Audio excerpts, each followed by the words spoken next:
what is happening? She said I should keep quiet until when we get to the house. Brought me back to my house, this place with my wife. So when we get inside the bedroom, that's been on 2nd of December, I asked my wife, what is happening? What about coffin and 2 days and mortuary? What is happening? Then my wife now begin to look at my body where they injected chemical, and she said, Dad, did you know you was in mortuary 3 days? And this is the death certificate, you know.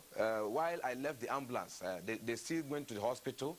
So the doctor now confirmed that I have died. They now use their equipment, check, according to, you can see, they check the heartbeats, everything, the eye pupil, everything, according to the doctor. After checking everything, he now confirmed that I was totally dead. He now gave them certificate that they should remove me. You can see it here, say, removed for mortuary. Accounts like these have had an enormous impact worldwide, causing ripples even amongst the medical and scientific professions. In the past, such occurrences were viewed simply as hallucinations caused by hormones produced by the body during extreme trauma. But experts are not so convinced. Hallucinations tend to be very disordered experiences, and they're nothing like the highly ordered and structured experience that you have with near-death experience. On my website, I specifically asked the question, was the experience dreamlike in any way? And I've actually recently done a formal study of that. Near-death experiencers are emphatic when asked directly, and I did, was the experience dreamlike in any way? The answer is a resounding no. It isn't close at all to a dream. Dreams tend to bounce around a little bit. They tend not to have order or structure. Very often a dream will end without it reaching a logical conclusion in the sequence of events. Not so with near-death experiences. They're highly structured, highly ordered. They tend to have a very logical initial part of the experience, and at the end of a very orderly and structured experience, there's a very orderly and structured end of the experience, and that's when the experience ends. Near-death experiences are nothing like dreams. If you've had a frightening near-death experience like some of those that I've described, there is no question that when you have that experience, this forces you to look at yourself. This is something that really shakes up your life in a major way. You've really got to sit down with yourself and ask yourself, why did this happen? What's really going on here? Is this the reality? It really forces you to understand what is the reality of what's going to happen when I die. Dr. Richard Kent, a retired medical doctor, has studied the NDE over many years, traveling the world and writing books on the subject.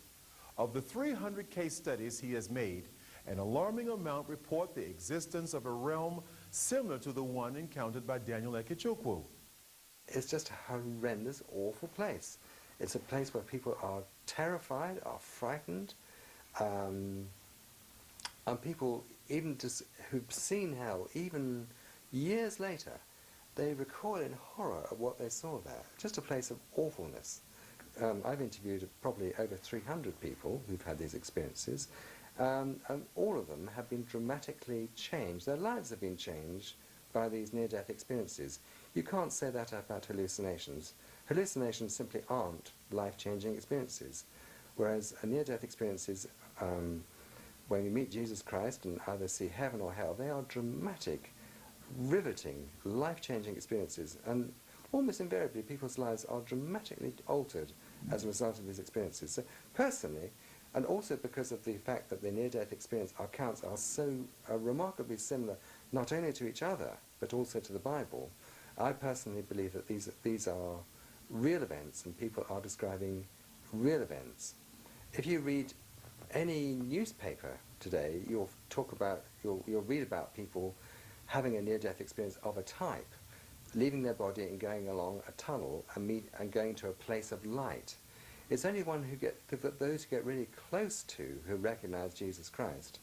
They describe him as nearly 6 foot tall, but radiating light, tremendous amount of light coming from him, from his face and from his chest and from his arms and from his legs. But it isn't just the appearance of Jesus, it's the fact that they feel in the presence of so much love.